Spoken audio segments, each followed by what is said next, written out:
Ay salam olsun sənə qurğunən hörmətsizi. Heç yana çağrılmayan hər yerə dəvətsizi. Şit zarafatlarınla bezdirmisən ammızı.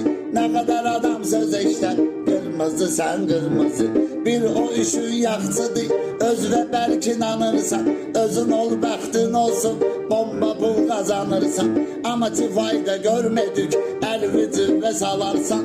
O günü nəzir vercəyik, bir çaynik çay alarsan. Sənə baxan səni tanıyır, bu kiməsə gəlmir çetin. Uşaqlığından belə olmayıbdır hörmətin. Biz futbol oynayanda sən var atar durardın. Sən keçib oynayanda öz qapma qol vurardın. Dəmin o da kimdən olsun qatıb qaçışdırırsan.